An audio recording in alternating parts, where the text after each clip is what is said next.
Welcome back. It's Friday, which means it's time for your weekly can't miss list, a rundown of all the films, shows, and music you need to see and hear this weekend. Joining me now to go through it all, host and producer of Entertain This, Ralphie Aversa. Good to have you with us. A lot of content to get through. Let's start with Drop. This is, I guess you would say, a horror movie. Yes. A woman is on a date. She gets a mysterious text message, and then things take a dark turn. This is why your airdrop's got to be set to off. Just turn it off if you're in public. For Megan Fahey starring in this, the Emmy-nominated actress, and she's on a first date. She's a widow. Her kid's at home with her sister, and she suddenly gets these airdrop memes, and at first it's annoying, and then suddenly it's terrorizing, and she starts to receive all of these instructions, and if she doesn't follow the instructions in the airdrops, well, then her family back at home may be in danger. So this one is quite the thriller and quite the horror film. So if you like a horror movie, this one's probably for you. Right up your alley this weekend. She is everywhere right now, from White Lotus and doing great right now. All right, let's talk about Warfare, groundbreaking in how it portrays the war in Iraq.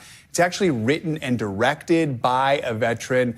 Talk about how this one, which I know is getting good reviews, is different from other war-themed movies. Ray Mendoza is the veteran that co-wrote this. And what's interesting about this film is it really brings you inside, embedded with a group of Navy SEALs who are on a mission in enemy territory when things go sideways. And so you kind of get to see the background of how they became together and how they bonded, but then also everything that transpires. I'll tell you, just watching the trailer, it is not for the faint of heart, but certainly it definitely has a different feel than your typical war film. And working with Mendoza is the guy behind 28 Days Later and some other really well-made movies. So. Yes, that's Alex Garland, correct. Yep. Very cool. All right, let's get to television. If you are at 30 Rock this week, we've seen Jon Hamm wandering around the building doing everything, including Saturday Night Live this week, and that's because he's got a new show out called Your Friends and Neighbors on Apple TV+. He's basically a guy with a great job, loses his job, starts committing crimes, right? Yes, yeah. I hope Timothy Ratliff is taking notes back at home on this. Another White Lotus reference. We're 2 for 2 here, Joe. But yeah, so yes, that's exactly what happens. Olivia Munn is in this also, and this is receiving great reviews. It's already renewed for season 2, Apple TV+. All right, and it's good to hear that he's getting good reviews. Everyone loves Jon Hamm. Okay, speaking of social messages,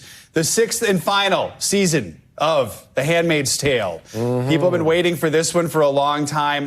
What do we know about how they're hoping to close out this popular series? Well, we know that June is still on this journey. She's seeking justice, and we revisit her in the first episode on the train. But as she travels and tries to find that justice and truth, who will be with her and who won't? I guess that's the big question. And we may actually get some of those answers in the first episode. The first 3 episodes of this, again, starring, of course, the great Elizabeth Moss on Hulu now. Speaking of social messages, Black Mirror is back. I didn't know it was still around. It is intense. It's always got great guest stars. What should we know about this season? Tracee Ellis Ross being one of them, Paul Giamatti being another, and there was the Star Trek Rift episode from yesteryear that they actually do a sequel to here as well in season 7. Yeah, this always hits close to home. All right, we've had a lot of serious stuff here, so maybe we should lighten it up a little bit. It's Coachella, of course, starting this. If somebody invited me, of course I would go. It's not on my. I feel like I'd want like a VIP tent or something kind of special like that. I sound probably a little jaded and bougie, but you know what? I'm jaded and bougie, then so be it. Yeah. Right. Ralphie Aversa, thank you so much. Thanks, Have a great weekend. That is going to do it for this hour of Morning News Now.